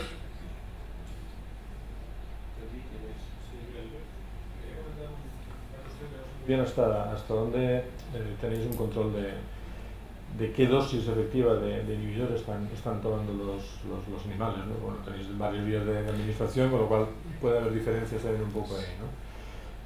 La duda venía más por el hecho de que, por lo que tú has puesto en las diapositivas, sobre todo en la última, donde ponías, digamos, los puntos que suelen surgir, ¿no? el hecho de que es un tratamiento, es un efecto que solamente se observa con sobrenutrición, da la impresión de que estáis llegando a un suelo, que es un suelo, pues no sé muy bien si tenéis una idea de cómo está controlado, es decir, porque los animales no continúan adelgazando hasta más allá de lo que están los animales sin esto.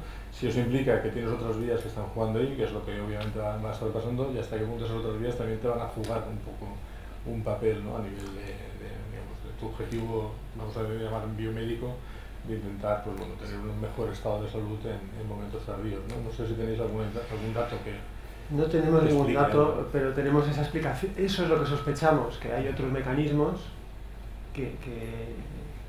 y que este mecanismo es importante cuando hay sobrenutrición. Si no hay sobrenutrición, pues no da igual disminuirlo un poco o no. Tampoco se entiende por qué, no lo sabemos. Sí, claráis el resultado al punto, digamos, a los animales estándar, prácticamente. Es cierto, eso cuando lo hicimos con la dosis más alta. Cuando hacemos una dosis más baja, se quedan en un nivel intermedio, en los ensayos que hemos hecho a largo plazo.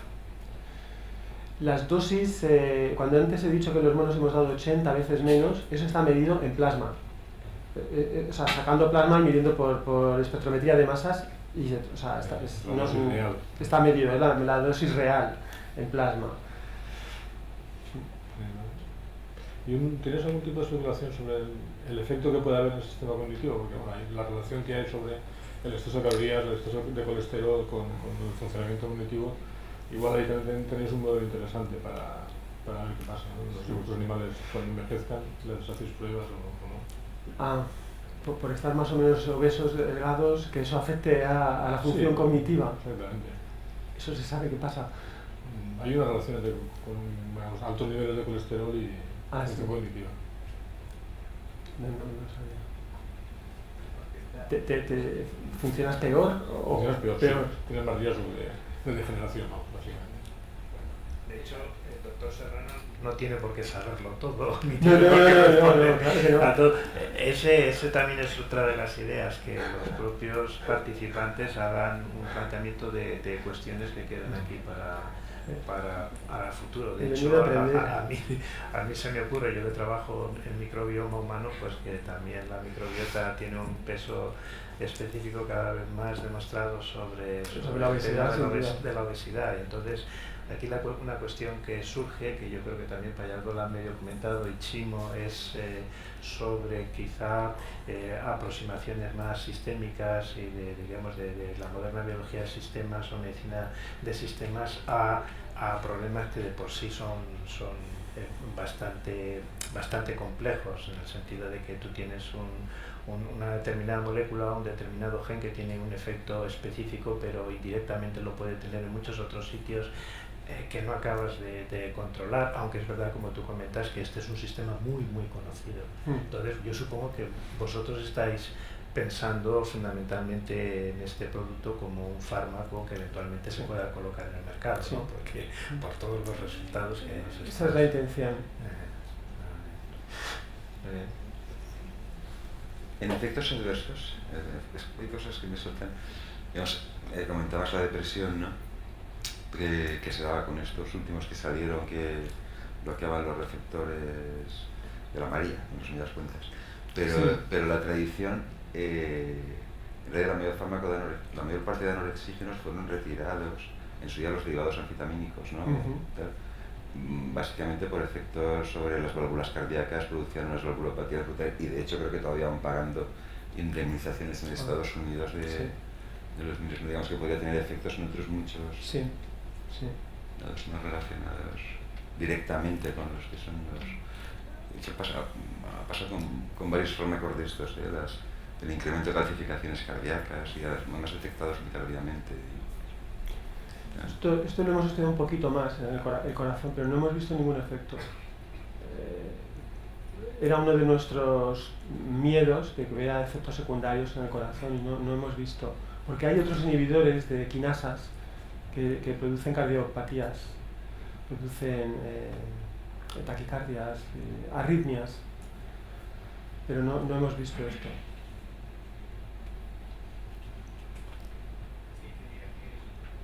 Te quería preguntar el PI3K, además de tener una intervención sobre el metabolismo de la insulina, Sí.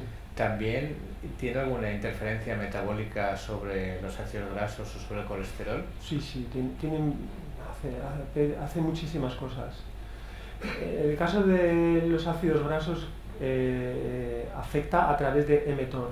mTOR es un factor lipogénico, regula la lipogénesis, la síntesis de nuevo de lípidos, y PI3K activa a mTOR. Sí, es lipogénico. Fomenta el anabolismo en general. Vale. Y gran parte de sus funciones anabólicas son a través de mTOR. Y luego has estado diciendo algunas ideas en las generalidades del mecanismo de actuación, entonces yo estaba pensando en algunas dietas de estas mágicas que dicen, ¿no?, que la base es no hacer picos de insulinemia, ¿no? Es la Atkins y Sí. estas. Entonces sería, es decir, no estoy haciendo propaganda de las dietas ni mucho menos, ¿no? Pero sí que tendría un mecanismo similar, ¿no? Evitas hiperinsulinismos. Sí, efectivamente, se evita las hiperinsulinemias y las hiperglucemias. Sí. También hay gente que piensa, esto que he mencionado antes, sobre cuál es el componente de la dieta que es perjudicial, y se supone que son las proteínas. Bueno, estas dietas son dietas ricas en proteínas, así que por ahí tendrían un lado negativo, pero eso yo no sé si se puede simplificar de esa manera a día de hoy. Claro, simplificación de la dieta es imposible. Esta semana sale en Nature que tomar grasas y mucha sal pierdes peso. Con una dieta hiperlipídica con un exceso de sal pierdes peso. Es decir, no se está diciendo tampoco que se coma mucha sal, que es malo, pero sí que la interrelación entre los nutrientes es fundamental y se sabe muy poco. Sí, muy poco, efectivamente. Una cosa que tengo curiosidad como pediatra. Cuando hablas de restricción calórica, evidentemente te refieres a ya individuos adultos. Sí. Pero nosotros los pediatras estamos muy acostumbrados a que los niños pueden tener una falta de apetito y comen menos, y entonces los pediatras nos empeñamos en alimentarlos más y en darles de comer más. Yo creo que estamos haciendo mal, o según tu... con el futuro de estos niños. No lo sé. Yo como padre me gustaría que mi bebé engordara. La verdad. No lo sé, pero se habla mucho de que, claro, hasta la pubertad todavía está creciendo el tejido adiposo. Hay división, hay proliferación de adipocitos. Se sabe que la proliferación de adipocitos está motivada, o sea que es muy importante PI3K, esto también está publicado. Más actividad PI3K, más adipocitos. No obesidad, más adipocitos. Claro, tener más adipocitos es más capacidad futura de ser obeso. Pero bueno, aquí estamos hablando ya de hasta la adolescencia, que es cuando, hasta la pubertad, que es cuando aumenta el número de células del tejido adiposo. Yo creo que un bebé es mejor que esté gordito. Ahora ya, un adolescente ya es otra historia. Sí, no, pero es que hay muchos niños en edad escolar que son muy malos comedores, que son muy pequeñitos, delgaditos, por lo demás muy activos sin ningún problema, y que nos empeñamos en que comer más, hay que comer más. Entonces ya me ha hecho reflexionar desde el punto de vista que a lo mejor no es tan clínico. Bueno el que estén gordos o así. Yo no sé dónde está el punto medio adecuado.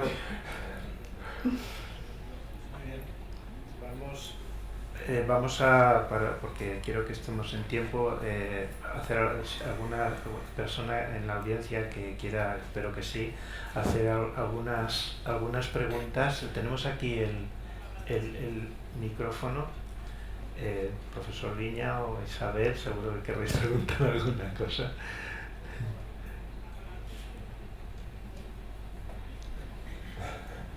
Venga tú, Isabel. Sí, yo voy a volver un poquito al concepto de partida. y es que has planteado desde el principio el envejecimiento como un proceso pasivo, no sujeto a la selección natural, disposable soma, y luego de alguna manera lo has presentado de manera que en nuestras cabezas queda un poco que si controlas obviamente cosas que vayan a impactar sobre las células en general, sobre su grado de daño, etc., al final vas a aumentar la longevidad, pero no te has mojado en de alguna manera pensar que puede haber además un componente genético más directo sobre la longevidad, que esté separada de esto. Sí, claro, obviamente si nuestro cuerpo funciona, lo estresamos más, sabemos que el daño que se causa va a ser deletérea. Entonces la pregunta, hay cuestiones como la longevidad, una vez se supera el concepto de expectativa de vida, parece que está bastante fijado para cada especie. Entonces, y considerando que FOXO también es un factor de transcripción que podría hacer muchas más cosas, ¿hasta qué punto podemos decir la longevidad o el envejecimiento, y ya sé que esos dos conceptos son complicados de relacionar a veces, son independientes? No hay un componente genético directo que mida la longevidad en un individuo. No estoy diciendo que tengamos una predisposición a envejecer mejor o tal. En un C. elegans disminuyes esta vía y tienes individuos que son más longevos, y es difícil pensar que en la vida de un gusano vaya a tener un efecto tan beneficioso de regular la ruta de la insulina. No sé si lo dije F1. ¿Me explico? O sea, ¿cuál es tu postura en esto? No sé si he captado toda la pregunta, pero... Dijéramos, la longevidad está determinada genéticamente. Se sabe, eso se sabe. Se han hecho estudios con gemelos y se ha medido la longevidad, y es un fenotipo que tiene un bajo componente genético comparado con otros. Por ejemplo, la inteligencia, que tiene todos los peros, pues, es un sistema súper complejo, es heredable un 70% o algo así, creo. La longevidad es un 25%, es lo que se ha estimado. O sea, es un fenotipo que tiene un componente genético, pero bajo comparado con otras cosas. La altura tiene un alto componente genético o cosas de estas. ¿Te va a poner tu pregunta? Sí, entonces se sabe que hay un componente genético y hay componentes que no son genéticos.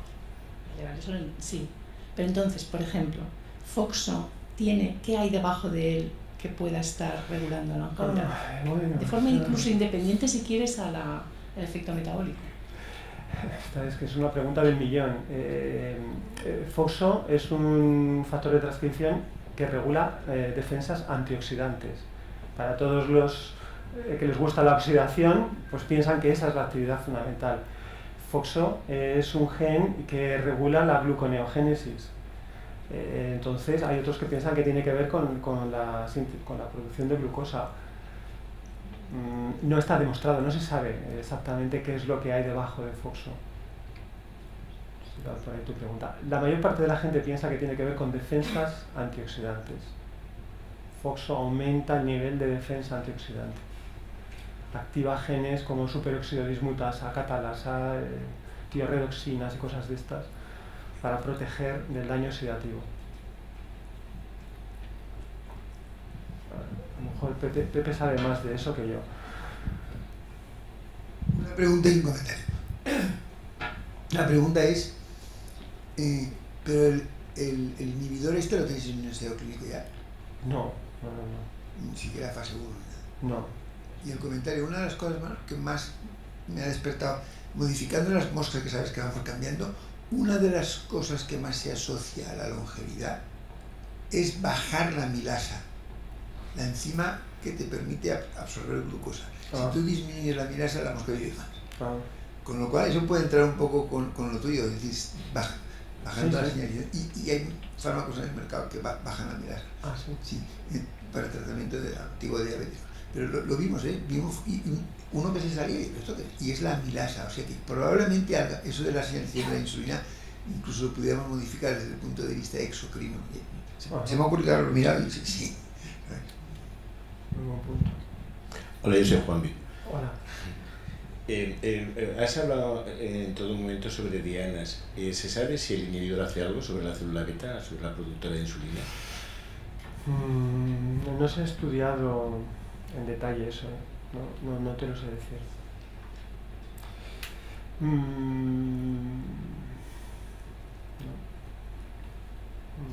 Pero a lo mejor tiene efecto. Si es que PI3K está implicado en muchísimas cosas. No me sorprendería que estuviera implicado, claro. No te lo sé decir, no tengo datos. Vale, gracias.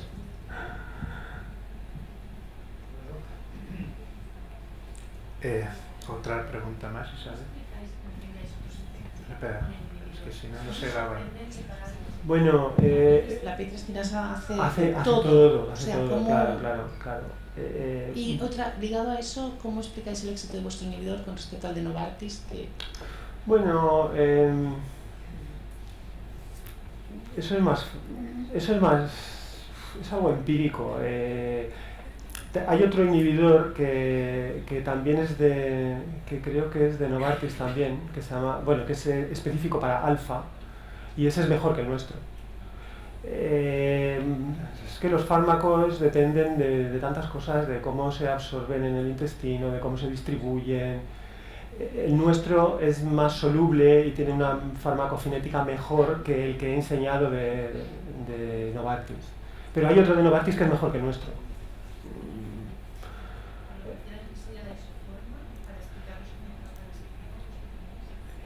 Bueno, PI3K alfa está implicado en todo también, ¿no? En todo. No hay una explicación de por qué, pero es que esta pregunta se puede plantear de cualquier fármaco que exista en el mercado. Pues la explicación que se da es, bueno, pues sí, PI3K está implicado en muchos procesos, pero disminuir modestamente un poco su actividad, donde tiene un reflejo, es en esto, en el metabolismo. En otros procesos no tiene un reflejo importante. En la renovación tisular, eso no lo hemos medido. Lo dices por su efecto sobre proliferación. Bueno, pero es que estamos inhibiendo, o sea, el grado de inhibición que estamos produciendo con estas dosis es indetectable. Esto también es otro problema. Mucha gente me dice, ¿cómo está AKT? Y yo digo, AKT, as far as we can measure. O sea, de todo lo que podemos hacer, no detectamos ningún cambio. Para detectar un cambio, tenemos que poner unas dosis que son 100 veces superiores. Entonces sí, entonces AKT baja y pasa de todo. Se inhibe la proliferación y el animal se muere. Por supuesto, pero con estas dosis tan modestas, el único manifestación que hay es esta. ¿Por qué? Es que no lo sé. ¿Por qué? Es una observación experimental. No podríamos haberlo predicho. A mí me ha surgido una pregunta, pero como, digamos, más de biología molecular. ¿Hacéis a la vez estudios, por ejemplo, de expresión transcriptómica, proteómica, metabolómica, que os puedan decir, por ejemplo, cuántas más rutas, cuántos más efectos están desregulando o regulando de manera diferente? Hemos hecho estudios transcriptómicos, pero pasa lo mismo. Cuando utilizamos dosis tan bajas, prácticamente no detectamos nada. Son efectos muy sutiles. Pero en el ratón eran muy altas, ¿no? En los ratones eran muy altas las dosis. Cuando utilizamos una dosis muy alta, sí, y se ve pues, que se activa FOXO, se ve que se activan las rutas que tienen que ver con el mTOR. Todo lo esperable ocurre cuando utilizamos dosis altas. Sí. Y por supuesto tiene efectos en muchísimas cosas, tiene efectos en muchas cosas, como cuando se inhibe cualquier otro enzima, no hay mayor diferencia, o factor de transcripción. Y otra pregunta, sí. Esa es y otra pregunta es, ¿habéis trabajado, no habéis dicho nada del genotipo de los ratones? ¿Trabajáis también con mutantes, con alelos heterocigotos, o son todos clones? Los que hemos tratado con esta droga son todo clones, son todos del mismo fondo genético que es el estándar que se utiliza, y todo machos.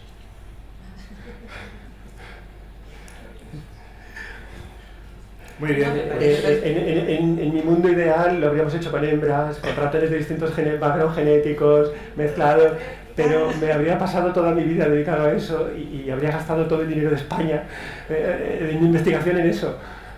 Hay que limitarse. La profesora Barrenó. Espera que te lleven el micrófono, allá a la derecha.